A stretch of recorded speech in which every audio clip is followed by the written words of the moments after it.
Hello everyone, I Dr. Vijay Srivastav welcome you on my YouTube channel Chemistry Careers an Innovative Way of Learning। आज हम competitions के लिए एक new topic लेके आए हैं, स्ट्रक्चर ऑफ एटम। ये बहुत ही फंडामेंटल और इम्पॉर्टेंट टॉपिक है। केमिस्ट्री की जितनी भी इम्पोर्टेंस है वो यहीं से स्टार्ट होती है। एटम्स स्मॉल माइन्यूट पार्टिकल्स के रूप में पहले जाने जाते रहे, लेकिन बाद में पता चला कि एटम इतना सिंपल नहीं है जितना कि पहले माना जाता था। पहले आपको बताएं कि ग्रीक फिलोसोफर डेमोक्रिटस या इंडियन फिलोसोफर कणाद ऋषि, इन्होंने लगभग 400 to 600 BC पहले एटम का कंसेप्ट दिया था।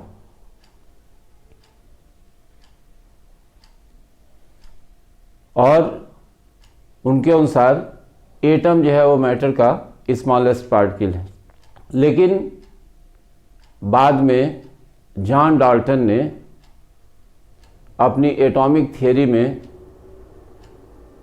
पहली बार एटम के बारे में वैल्यूएबल इंफॉर्मेशंस दिए और उसमें बताया कि एटम मैटर का स्मॉलेस्ट पार्टिकल है और किसी एलिमेंट के सारे एटम्स बिल्कुल अलाइक होते हैं, उनकी प्रॉपर्टीज़ एक जैसी होती हैं और एटम को डिवाइड नहीं किया जा सकता, इनडिविजिबल है। एटम्स केमिकल रिएक्शंस में पार्टिसिपेट करते हैं, इनका फ्री एग्जिस्टेंस हो भी सकता है और नहीं भी हो सकता है। तो ये इंफॉर्मेशंस जॉन डाल्टन के द्वारा दी गई उनकी एटॉमिक थियरी में। बाद में बहुत सारे वर्कर्स ने, साइंटिस्ट ने इस पर काम किया और फाइनली आज हम जानते हैं कि एटम का इंटरनल स्ट्रक्चर बहुत ही कॉम्प्लिकेटेड है और ये बहुत सारे एलिमेंट्री पार्टिकल से मिलकर के बना है। 30 से ज़्यादा एलिमेंट्री पार्टिकल्स एटम में डिस्कवर किए जा चुके हैं, लेकिन आज भी एटम की स्टडी बेसिकली 3 फंडामेंटल पार्टिकल्स से हम करते हैं। तो एटम के कंस्टिट्यूएंट या बेसिक या फंडामेंटल एलिमेंट्री पार्टिकल्स 3 मेनली माने जाते हैं। तो हम बात करें पहले फंडामेंटल पार्टिकल्स ऑफ एटम की।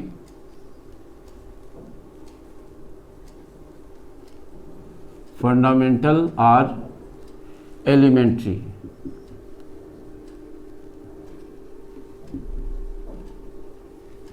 Particles of atom.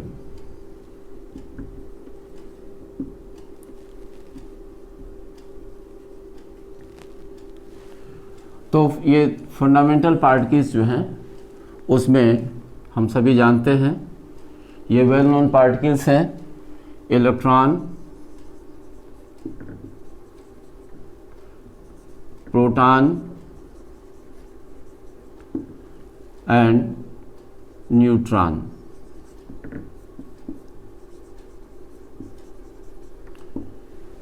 अब इसमें इलेक्ट्रॉन और प्रोटॉन की बात अगर करें तो ये स्टेबल पार्टिकल्स हैं।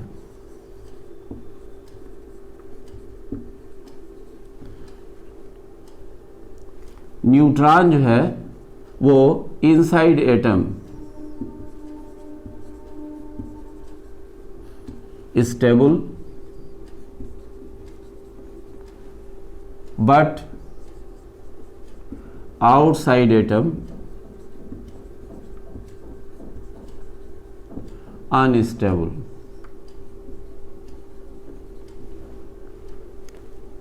half life approximately 20 minutes. 20 minutes के बाद ये टूट जाता है और इनसे दूसरे एलिमेंट्री पार्टिकल्स बनते हैं। अब इसके अलावा एटम में और भी पार्टिकल्स पाए जाते हैं, जैसे पॉजिट्रॉन,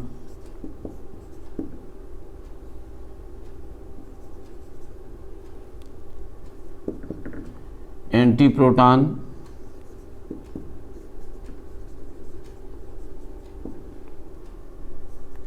न्यूट्रिनो,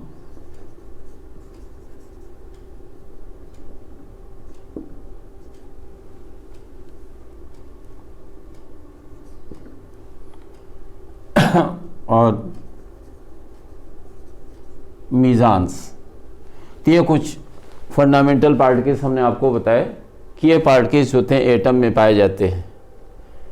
अब ये इसमें ये जो मीज़ान्स होते हैं वो अनस्टेबल होते हैं।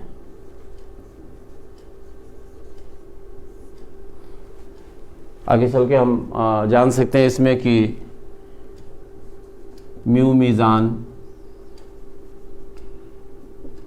पाई मीज़ान, ये पार्टिकल्स इसमें होते हैं, मीज़ान्स में भी, और बहुत ही इम्पॉर्टेंट पार्टिकल्स हैं। भले ही अनस्टेबल हैं, लेकिन न्यूक्लियस के स्ट्रक्चर में, न्यूक्लियस के कंपोजिशन में उसकी स्टेबिलिटी को बनाए रखने में मीज़ान्स की जो इम्पोर्टेंस होती है बहुत अधिक होती है।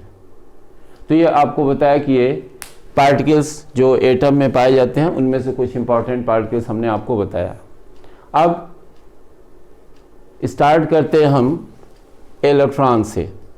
तो थोड़ी बात हम करें यहाँ इलेक्ट्रॉन की।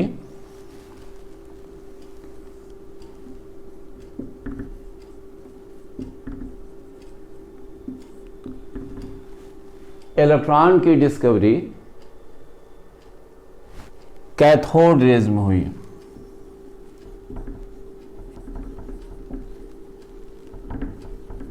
और कैथोड रेज के बारे में जो इंफॉर्मेशन मिली वो मिली जूलियस प्लकर के द्वारा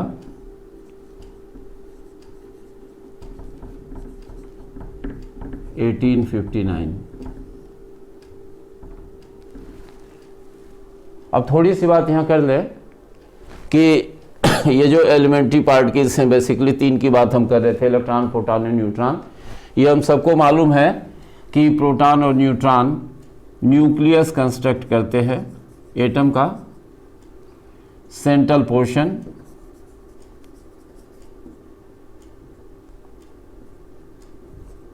या सेंट्रल पार्ट, और ये इलेक्ट्रॉन जो होते हैं वो एक्स्ट्रा न्यूक्लियर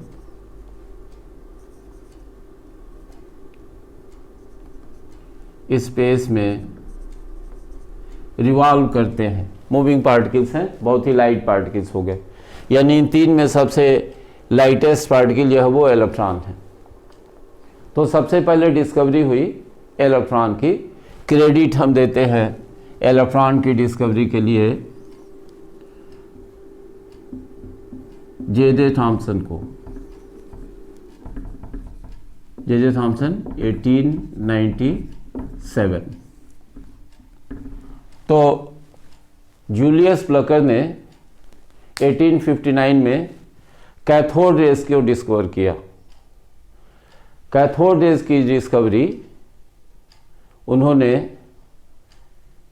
एक इलेक्ट्रिक डिस्चार्ज ट्यूब में किया, और उस एक्सपेरिमेंटल सेटअप को पहले हम थोड़ा सा देखेंगे और एक ब्रीफ आउटलाइन जानेंगे कि कैसे कैथोड रेज की डिस्कवरी जूलियस प्लकर के द्वारा 1859 में हुई। तो हम बात करते हैं पहले कैथोड रेज की।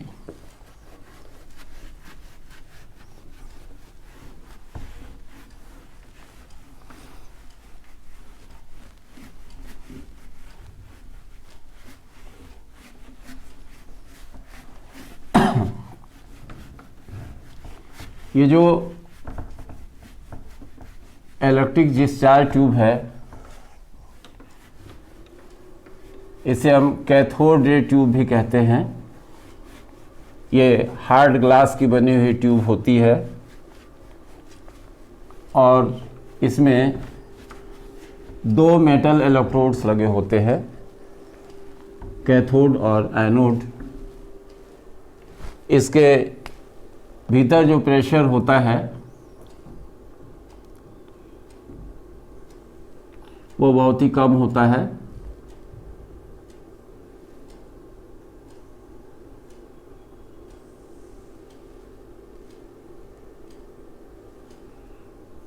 इस साइड में ये कैथोड और इस साइड में एनोड।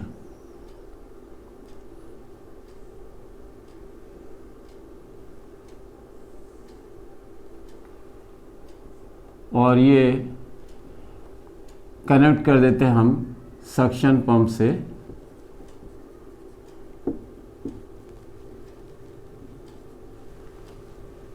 इसमें प्रेशर को एडजस्ट करने के लिए इसमें जो प्रेशर होता है वो अप्रॉक्सीमेटली 10⁻⁻⁴ mm Hg के इक्वल होता है। बहुत कम प्रेशर होता है। ये बताया कि ये कैथोड है और ये एनोड। एनोड के पीछे ये जो ग्लास वॉल है कैथोड रे ट्यूब की, इसमें जिंक सल्फाइड की कोटिंग होती है। ये एक फ्लोरेसेंट मटेरियल है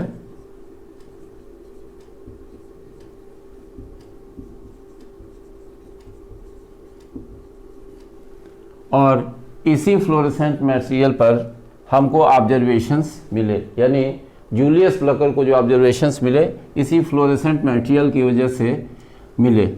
तो जूलियस प्लकर ने देखा कि जब इन दोनों इलेक्ट्रोड्स के बीच 10,000 से 30,000 की रेंज में हाई वोल्टेज अप्लाई किया जाता है और डिस्चार्ज ट्यूब के भीतर जो प्रेशर होता है गैस का लगभग 10⁻⁻⁴ mmHg होता है, तो उसमें कैथोड से इनविजिबल रेज निकलती है।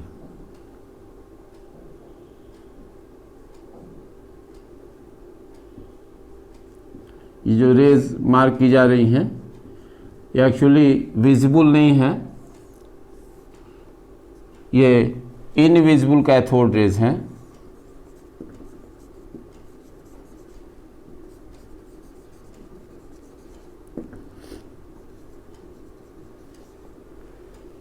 और ये रेज जब स्ट्राइक करती हैं एनोड के पीछे इस ग्लास वॉल से, तो इसमें ग्रीन फ्लोरेसेंस स्ट्राइक होने के बाद से यहाँ पर हमको मिलती है ग्रीन फ्लोरेसेंस।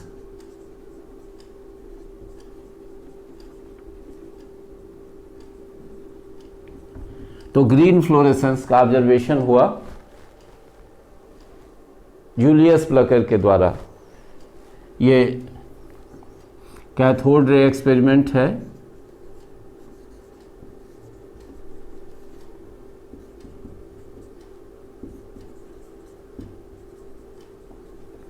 और ये बताया कि ये जो डिस्चार्ज ट्यूब है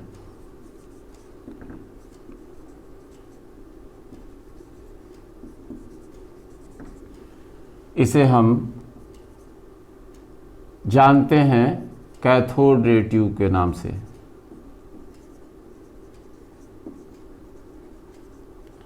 और आपको बताएं कि ये कैथोड रे ट्यूब जो होती है वो टेलीविज़न में आज भी यूज़ की जाती है और जो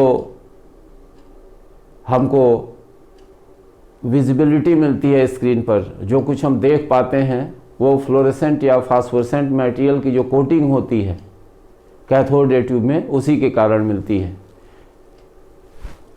तो ये ऑब्जर्वेशन मिला कि जब एक्सट्रीमली लो प्रेशर पर कैथोड और एनोड के बीच हाई वोल्टेज अप्लाई किया जाता है तो कैथोड के सामने की जो कांच की दीवार है, ग्लास वॉल है इस ट्यूब की, वो ग्रीन फ्लोरेसेंस से शाइन करती है, ग्रीन फ्लोरेसेंस उसमें मिलती है। तो इस इनविजिबल रेज का नाम जो है वो कैथोड रेज रखा गया। बाद में इन रेज की स्टडी की गई, इनकी प्रॉपर्टीज़ की स्टडी की गई कि इन रेज में कौन कौन सी कैरेक्टरिस्टिक प्रॉपर्टीज़ होती हैं। तो हम आपको बता रहे हैं कि कैरेक्टरिस्टिक प्रॉपर्टीज़ कैथोड रेज की क्या है। ये एक्सपेरिमेंटल सेटअप आपको बताया, ये कैथोड रे एक्सपेरिमेंट, ये हम कह सकते हैं ये एक्सपेरिमेंटल सेटअप है।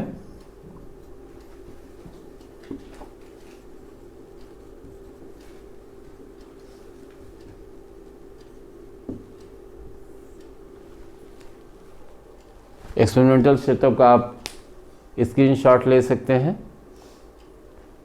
अब हम आपको बता रहे हैं इसमें कैरेक्टरिस्टिक्स के बारे में। बहुत ज़्यादा इसके बारे में डिस्कस नहीं करेंगे। कैरेक्टरिस्टिक्स इंपॉर्टेंट हैं जिनके बेस पर कंक्लूजन ड्रा किया जाता है। तो ये आपको बता रहे हैं हम कैरेक्टरिस्टिक्स के बारे में।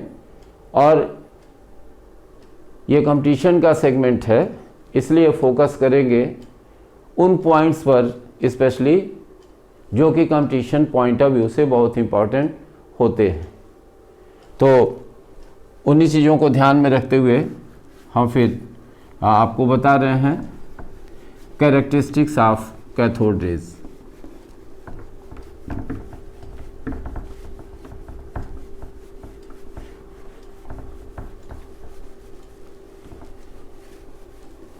कैरेक्टरिस्टिक्स बताने के बाद से हम आपको थोड़ा सा बताएंगे इसमें कि कैसे कैथोड रेज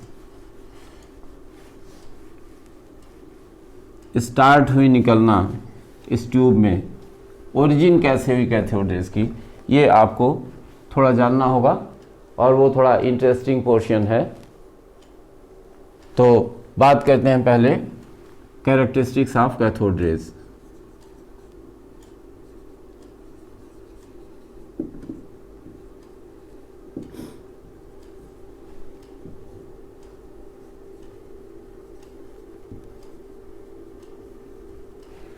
देखिए इनकी स्टडी बहुत सारे साइंटिस्ट ने की और बहुत सारे साइंटिस्ट का इस स्टडी में कंट्रीब्यूशन है, लेकिन जो मेजर कंट्रीब्यूशन आता है वो सर जे थॉमसन का आता है।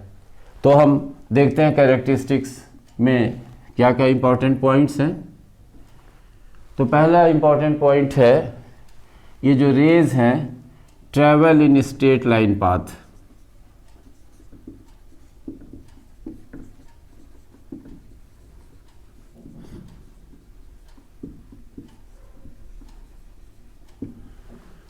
और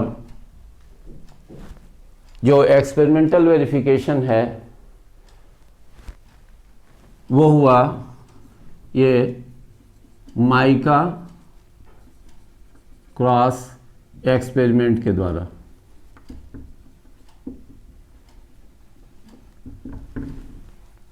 कैथोड रेज के पाथवे में एक माइका का क्रॉस रखा गया और पीछे स्क्रीन रखी गई, तो देखा गया कि स्क्रीन पर माइका क्रॉस की शैडो कास्ट होती है, यानी शैडो फॉर्म होती है, और उसके बेस पर यह कंक्लूड किया गया कि कैथोड रेज जो होती है वो स्ट्रेट पाथवे में ट्रैवल करती है। आपको थोड़ा सा यहाँ बता दें कि कैथोड रेज को हम इलेक्ट्रॉन बीम भी कहते हैं।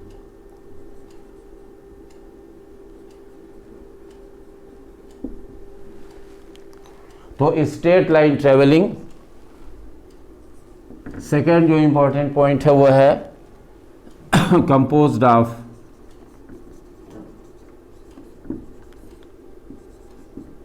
एक्सट्रीमली माइन्यूट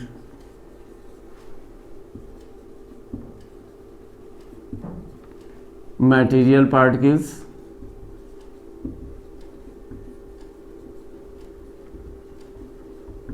having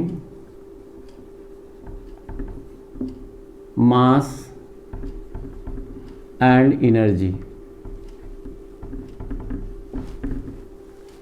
तो बहुत ही माइन्यूट मटेरियल पार्टिकल से मिलकर के बनी होती हैं। इनमें मास और एनर्जी होती है। मटेरियल पार्टिकल्स हैं और मास और एनर्जी इनमें है। तो ये एक्सपेरिमेंटल सेटअप था पिन व्हील एक्सपेरिमेंट।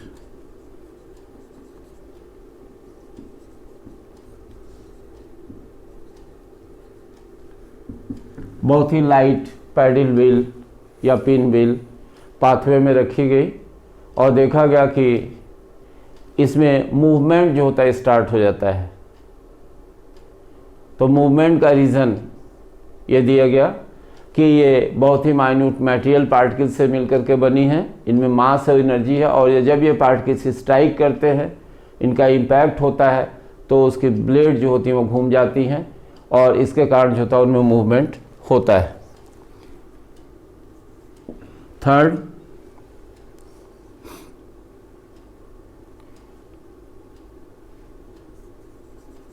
पॉइंट जो है उसमें यह है कि particles are negatively charged.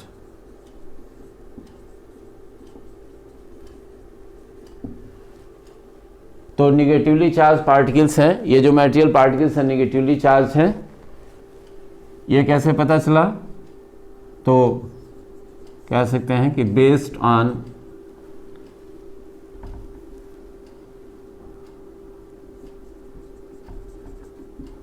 passing cathode rays in electric and magnetic field।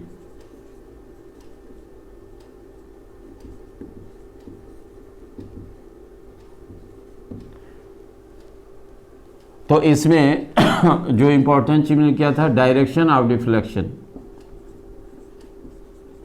Conclusion जो ड्रा हुआ डायरेक्शन ऑफ डिफ्लेक्शन से। जो डायरेक्शन ऑफ डिफ्लेक्शन था इलेक्ट्रिक और मैग्नेटिक फील्ड में कैथोड रेज का, उससे इंडिकेट हुआ जैसे इलेक्ट्रिक फील्ड में ये एनोड की ओर जो होती है वो डिफ्लेक्ट हो जाती है, तो जिससे ये इंडिकेट होता है कि ये निगेटिवली चार्ज पार्टिकल से मिलकर बनी है। तो ये बताया। नेक्स्ट पॉइंट जो है वो कि जब ये स्ट्राइक करती हैं थिन मेटल फाइल से तो उसमें इनकैंडिसेंस प्रोड्यूस होती है। तो रिफ्लेक्शन में आपको बताया था कि जो इलेक्ट्रिक फील्ड में मूवमेंट है वो पॉजिटिव प्लेट की ओर होता है। तो पॉजिटिव प्लेट की ओर मूवमेंट जो होगा वो इस कारण से होगा कि पार्टिकल्स निगेटिवली चार्ज्ड हैं। तो नेक्स्ट पॉइंट हम लोग देख रहे थे कि produce incandescence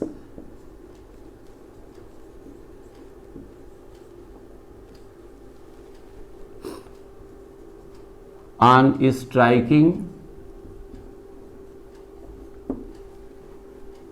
on thin metal foil।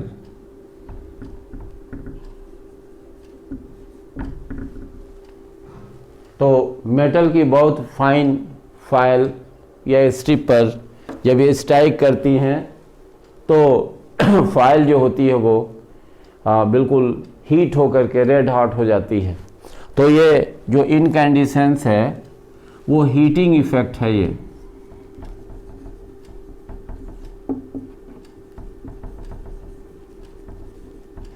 Heating effect. Next property में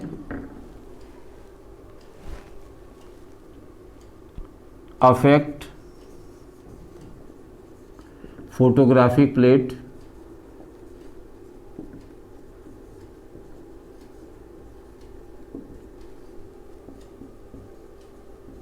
फोटोग्राफिक प्लेट को इफेक्ट करती हैं, produce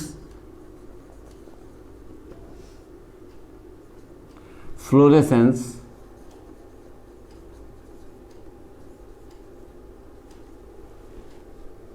on striking on zinc sulphide screen. तो जिंक सल्फाइड स्क्रीन पर स्ट्राइक करने से ये फ्लोरेसेंस प्रोड्यूस करती है। Next is ionise gases.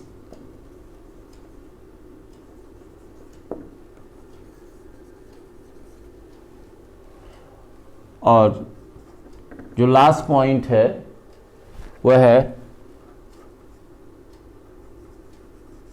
Produce X rays in cathode ray tube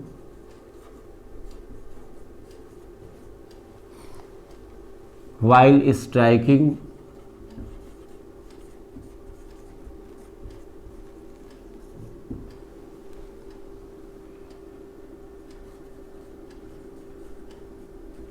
heavy metal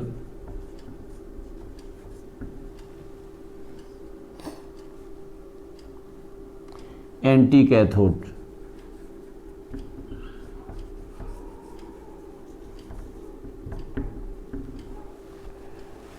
तो ये हैवी मेटल से जब स्ट्राइक करती हैं कैथोड रेज तो एक्स रे प्रोड्यूस करती हैं। एक्स रे जो होती है हाईली पेनिट्रेटिंग रेडिएशंस हैं जो इलेक्ट्रिक और मैग्नेटिक फील्ड में डिफ्लेक्ट नहीं होती हैं। इनके नेचर के बारे में एग्जैक्ट इंफॉर्मेशन रॉन्जन को नहीं मिल पाई। रॉन्जन ने डिस्कवर किया था इस एक्सपेरिमेंट की बेसिस पर एक्स रेज को। तो चूँकि जो कैरेक्टरिस्टिक्स हैं वो पूरी तरह से समझ में नहीं है रॉन्जन के, इसलिए उन्होंने रेज का नाम एक्स रेज रखा। तो ये बहुत इंपॉर्टेंट प्रॉपर्टी है कि कैथोड जब स्ट्राइक करती हैं किसी हैवी मेटल से, यानी जिसका एटॉमिक नंबर ज़्यादा हो, तो उस केस में एक्स रेज प्रोड्यूस होती हैं। तो ये हमने आपको बताया कुछ इंपॉर्टेंट कैरेक्टरिस्टिक्स के बारे में इलेक्ट्रॉन के, कि इलेक्ट्रॉन में कौन कौन सी इंपॉर्टेंट कैरेक्टरिस्टिक्स होती हैं। तो आप इसे नोट कर सकते हैं या स्क्रीनशॉट ले सकते हैं।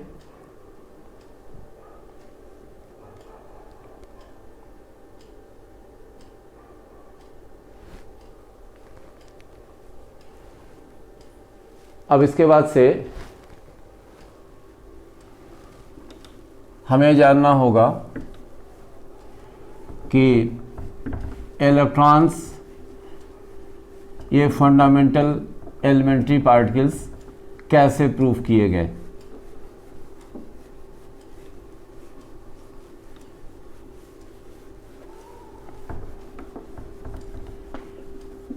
तो अब हम पहले जानेंगे इसमें nature of cathode rays and cathode ray particles, और फिर ये जानेंगे कि कैसे प्रूफ हुआ कि इलेक्ट्रॉन्स मैटर के फंडामेंटल पार्टिकल्स हैं।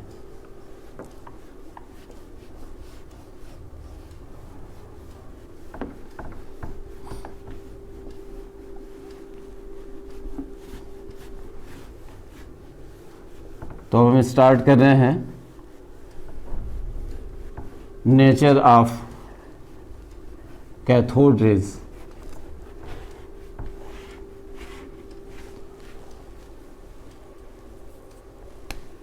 तो नेचर ऑफ कैथोड रेज में हमको इतना ही जानना है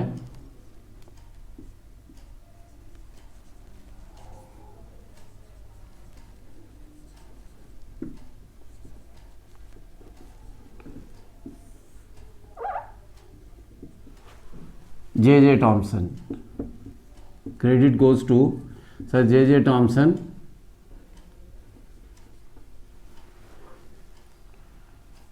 एटीन 97। ये बताया कि जो कैथोड रे पार्टिकल्स हैं वो निगेटिवली चार्ज पार्टिकल्स हैं।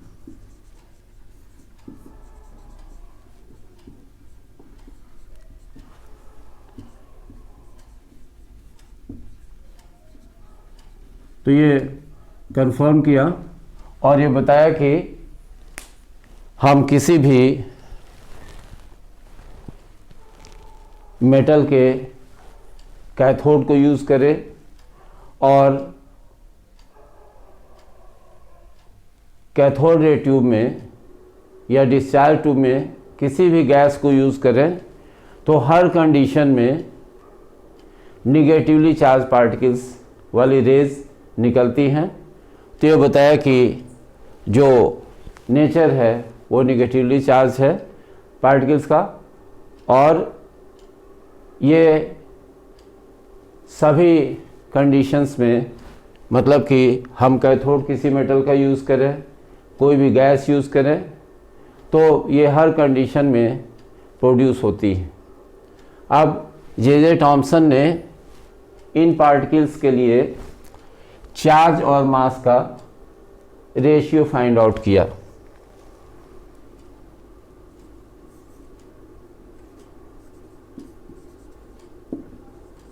Ratio of charge and mass, इसे हम कहते हैं E/m, और चूंकि इलेक्ट्रॉन के लिए थी E/me रेशियो। तो बताया कि हम किसी भी मेटल का कैथोड यूज़ करें, कोई भी गैस यूज़ करें, हर कंडीशन में जो निगेटिवली चार्ज पार्टिकल प्रोड्यूस होते हैं उनके लिए चार्ज और मास का रेशियो हमेशा कांस्टेंट आता है। तो इसके वैल्यू देखते हैं।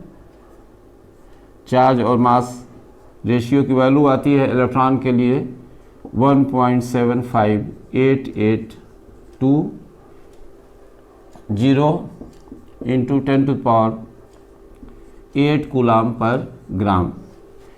ये रेशियो आता है।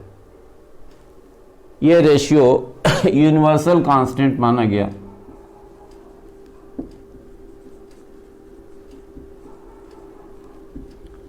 ये माना गया कि इलेक्ट्रॉन के लिए वैल्यू हमेशा कांस्टेंट होती है। लेकिन आगे चल के आपको बताएं कि हम देखेंगे उसमें कि ये जो रेशियो होता है ये वेलोसिटी डिपेंडेंट होता है, और इलेक्ट्रॉन की वेलोसिटी जैसे जैसे इंक्रीज होती जाती है, ये मास जो होता है इलेक्ट्रॉन का वो बढ़ता जाता है। क्योंकि चार्ज फिक्स होता है इसलिए रेशियो ग्रेजुअली कम होता जाएगा। तो फिलहाल हमने बताया आपको कि चार्ज और मास का रेशियो क्या होता है। नेक्स्ट, इसमें चार्ज ऑन इलेक्ट्रॉन,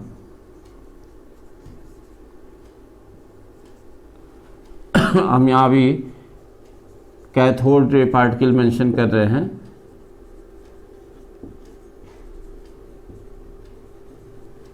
जिसे इलेक्ट्रॉन नाम दिया गया। तो इसके लिए जो मास है, ये जो चार्ज है, ये चार्ज फाइंड आउट किया R.A. मिलकर ने।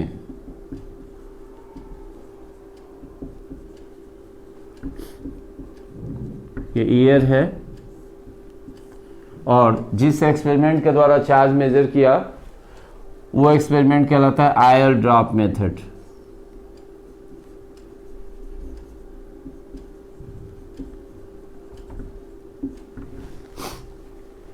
तो जो चार्ज है इलेक्ट्रॉन का यानी कैथोड रे पार्टिकल का,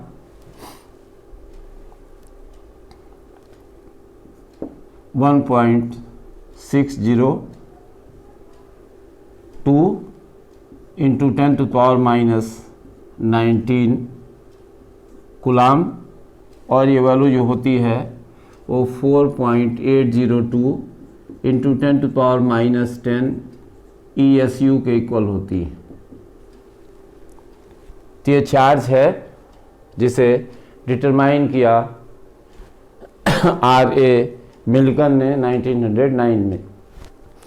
अब ये जो आयल ड्रॉप मेथड है, इसमें चार्ज डिटरमाइन करने के लिए आयल की ड्रॉप को छोड़ा गया, और जब उसे ड्रॉप किया गया तो उस पर इनिशियली दो फोर्सेस काम कर रहे थे। पहला फोर्स ग्रेविटेशनल, जिसके कारण इनिशियली उसमें एसिलेशन हुआ, वो डाउनवर्ड फोर्स था। फिर विस्कस ड्रैग फोर्स जो है वो ऊपर की ओर काम कर रहा था, तो इनिशियली इसकी वैल्यू कम थी, यानी डाउनवर्ड फोर्स था ग्रेविटेशनल, अपवर्ड फोर्स था विस्कस फोर्स। कुछ समय बाद ये दोनों फोर्सेस का मैग्नीट्यूड इक्वल हो गया, तो ड्रॉप जो होती वो कांस्टेंट वेलोसिटी से नीचे ड्रॉप होने लगी, और आगे चल कर के जब इलेक्ट्रिक फील्ड अप्लाई किया RA मिल्टन ने, तो उसके मैग्नीट्यूड को एडजस्ट करने के बाद से जो ड्रॉप है वो स्टेशनरी हो गई इस एक्सपेरिमेंट में। बहुत ज़्यादा डिटेल्स की बात हम इस एक्सपेरिमेंट के बारे में नहीं करेंगे, आयल ड्रॉप मेथड के बारे में। तो इस तरह से ये चार्ज इलेक्ट्रॉन का जो है या कैथोड रे पार्टिकल पर कितना चार्ज होता है ये फाइंड आउट किया गया। मास का डायरेक्ट डिटर्मिनेशन नहीं हुआ, तो मास जो फाइंड आउट किया गया इसका वो हम मेंशन कर रहे हैं यहाँ पर, मास ऑफ इलेक्ट्रॉन। ये चार्ज और E/m रेशियो की सहायता से निकाला गया। तो मास ऑफ इलेक्ट्रॉन हम कह सकते हैं E/me। ये वैल्यू जो रखी गई 1.6022 इंटू 10⁻⁻19 कूलाम, और ये जो वैल्यू रखी गई 1.758820 इंटू 10⁸ कूलाम पर ग्राम। तो जो वैल्यू आई 9.10939 इंटू 10⁻⁻28 ग्राम, ये वैल्यू आई इलेक्ट्रॉन के या कैथोड रे पार्टिकल के मास की। तो फाइनली जे टॉमसन ने बताया कि ये पार्टिकल्स जो होते हैं ये फंडामेंटल पार्टिकल्स हैं मैटर के, और इनका नाम इलेक्ट्रॉन दिया गया। तो अभी हम बात करेंगे थोड़ा सा कि इलेक्ट्रॉन जो नेम है वो किसने दिया। तो इसका जो मास लिखा हुआ है 9.10939 इंटू 10⁻⁻28 ग्राम, इसकी वैल्यू AMU में यानी एटॉमिक मास यूनिट में या यूनिफाइड मास यूनिट में इतनी होती है 0.000548 AMU मेंशन करें हम या सिंपली U मेंशन करें। तो ये बताया आपको कि इलेक्ट्रॉन की कुछ इंपॉर्टेंट कैरेक्टरिस्टिक्स।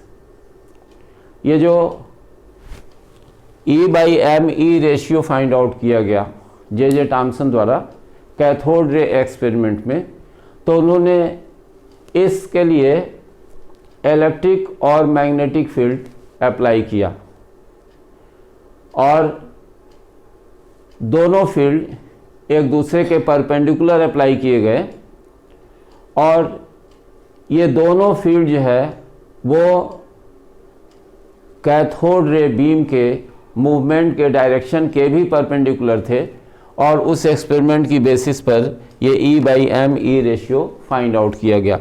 अब हम बात करते हैं थोड़ा सा जो नेम इलेक्ट्रॉन दिया गया इस फंडामेंटल पार्टिकल का। तो दो नेम आते हैं साइंटिस्ट के इलेक्ट्रॉन के नेम से रिलेटेड। पहला एक स्टोनी नाम आता है। तो स्टोनी ने ये टर्म यूज़ किया यूनिट ऑफ चार्ज के लिए।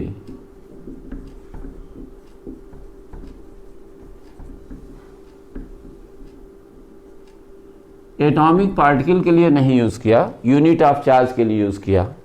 और लॉरेंज, इन्होंने ये कैथोड रे पार्टिकल के लिए